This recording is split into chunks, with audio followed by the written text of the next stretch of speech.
তো hi guys, আমরা আজকে যাচ্ছি একটা স্পেশাল বিরিয়ানি খেতে বন্ধুদের সাথে। তো আমি একটুখানি সাজবো, বেশি সাজবো না, আর রেডি হতে হবে আমাকে। তো এমনি দেরি হয়ে গেছিলো, তো আমি একটা ক্রিম নিয়ে ক্রিমটা জাস্ট মুখে একটু ভালো করে মেখে নেবো। আমি ক্রিমটাই মাখি, আর ক্রিমটা শেষ হয়ে গেছিলো বলে আমি চিপে চিপে বের করছিলাম। এবার ক্রিমটা আমি ভালো করে মুখে মেখে নেব। আর এই ক্রিমটা খুব ভালো একদিক থেকে। আর আমার পিছনে আমার স্টুডেন্ট ড্রয়িং করছিল, আমি ওকেও দেখছিলাম, ওকে বলছিলাম তাড়াতাড়ি কর, আমি বেরোবো। তো ওকে আমি তাড়াতাড়ি বলছিলাম করার জন্য। আর আমি ঠোঁটে বোরোলিং লাগাচ্ছিলাম, কারণ আমার ঠোঁট ফেটে গেছিলো। এবার আমি হালকা করে একটু ভুরুটা ব্ল্যাক মাস্কারা দিয়ে একটু ফিল আপ করছিলাম, কারণ আমার একদমই ভুরুতে চুল নেই, যেটা আমার মা বলে। আর হালকা একটু মাস্কারা দিয়ে চোখগুলোকে একটু সুন্দর দেখানোর জন্য যাই হোক একটু লাগিয়ে নিচ্ছিলাম। এবার লিপস্টিকটা জাস্ট লাগাবো, লিপ লাইনার দিলাম আমি ফার্স্টে। এবার আমি লিপস্টিকটা লাগাবো একটা ব্রাউন কালারের শেড, তো ওইটাই লাগাবো। আর এখানে আমার দেরি হয়ে গেছিলো, আমার বন্ধুরা আমাকে বারবার ফোন করছিল কখন বেরোবি কখন বেরোবি। তো আমি তাড়াহুড়ো করছিলাম। তারপর আমি ভাবছিলাম যে কি করবো, আর জানোই তো মেয়েরা আয়নার সামনে দাঁড়ালে একটু বেশি নকশা করে। তারপর আমি জামাটা নিয়ে চলে এলাম, আজকে আমি এই ড্রেসটা পরে যাব। আর রেডিও হয়ে গেলাম জামাটা পরে। এবার চুলটাও বেঁধে নিলাম পনিটেল করে, কারণ গরম পড়েছিল হালকা। আর এটা আমার ক্যাশিও না, এটা গ্যাসিও ওয়াচ। তো একটু রঙটা চটে গেছিলো, কারণ 200 টাকার ওয়াচ, রঙ তো চটবেই, স্বাভাবিক জিনিস। অরিজিনাল হলে আলাদা ব্যাপার ছিল। তারপরে ওটা বেরিয়েও যাচ্ছিলো আমার হাত থেকে, আমি এতই রোগা। এবার যাবো আমরা স্টেশনেও চলে এসেছিলাম। আর এটাও আমার একটা বন্ধু, তো বলছিল কি করছিস, ভিডিও করছিস, তো চল ভিডিও করব। তো এই অবধি। আর আমরা বিরিয়ানি খেতে যাচ্ছি, এখানে গালে ঢুকবে। আর কাকে নিয়ে যাচ্ছিস তুই? ও বন্ধু, শুধু বন্ধু?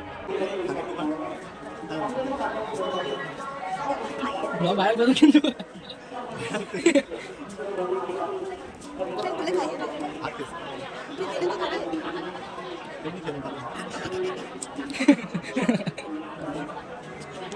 এবার আমরা অনেকক্ষণ পর শিয়ালদায় নামলাম। শিয়ালদায় প্রচণ্ড গরম ছিল, আমার মুখ দেখেই তোমরা বুঝতে পারছো। এবার আমরা হাবড়া ট্রেনে উঠবো, ট্রেনে উঠে দেখা হচ্ছে।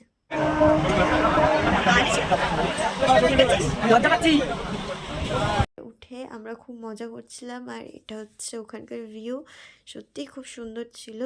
তারপর আমরা নেমে গেলাম হাবড়া, অনেকটা দূর, অনেকটা জার্নি করে গেলাম। 3:02 বেজে গেছে এখানে আসতে আসতে। এবার খাবে, যাবে, যেতে যেতে,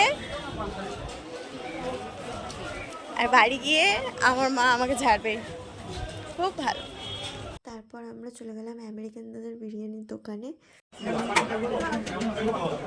দেয়নি, দিচ্ছে।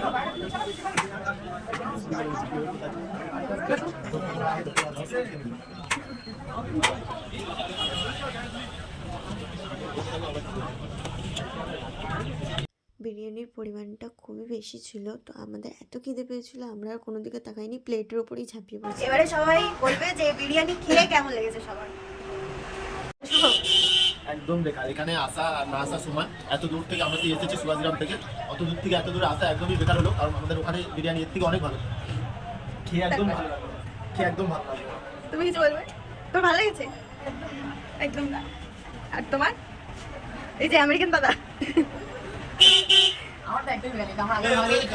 এরপর আমরা চা নিয়ে নিলাম, খুব চা খেতে ইচ্ছে করছিল, অনেকক্ষণ চা খাইনি, তো আমরা চা নিয়ে নিলাম। এবার ও ছবি তুলছে, কারণ চায়ের কাপগুলো এত সুন্দর ছিল, আর ও পরপর ছবি তুলে যাচ্ছে আর আমি ভিডিও করে যাচ্ছি।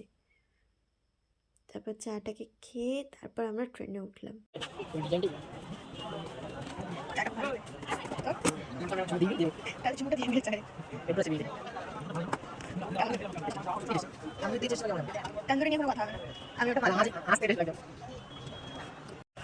এখন আমরা সবে সুভাষগ্রামে নেমে বাড়ির পথে রওনা দিয়েছি, সবে ঢুকেছি। এখন বাজে হচ্ছে কি 9:35, পুরো রাত্রেবেলা, অনেক লেট হয়ে গেছে। এখন আমরা বাড়ি যাচ্ছি। সকালে বেরিয়েছি সকালে বেরিয়েছি, এখন ফিরছি। সকালে বেরিয়েছি এখন সকাল কটায় তুমি কোথায় বেরিয়েছি? হ্যাঁ কোথায় বেরিয়েছি? আমরা বেরিয়ে প্রায় 12টা 12টা বেরিয়ে এখন 9:30 বাজে, প্রায় 10টা বাজতে যায়। তখন আমরা ঢুকছি আমরা। কই গেলি রে? এখানে আসা শুভ, কেমন লাগলো ঘুরে? বেকার চলো, আপনার কেমন লাগলো সারাদিন ঘুরে? বিরিয়ানি খাওয়া সব মতো করে দিয়ে ভালো লাগে আমি আমার দুটো ঘরে চলে যাচ্ছি সকালে বিরিয়ানি এখন নিয়ে যেতে পারছিস তুই সকালে কথা সন্ধ্যা নিয়েছি সকালে না তো গাইস, আমি ফাইনালি ঘরে ঢুকে গেছি আর একেবারে ফ্রেশ ট্রেশ হয়ে নিয়ে আমি কথা বলছি, কারণ অনেকটাই লেট হয়ে গেছে ঘরে ঢুকতে ঢুকতে, আর অনেকটা দূরে ছিল জায়গাটা। আর এই ভিডিওটা এই অবধি থাকলো, আর এটা আমার চ্যানেলের ফার্স্ট ভিডিও ছিল। প্লিজ তোমাদের পছন্দ হলে তোমরা লাইক করো, শেয়ার করো, আর আমার চ্যানেলটাকে সাবস্ক্রাইব করে দিও। আজকের মতন এইটুকুই, বাই।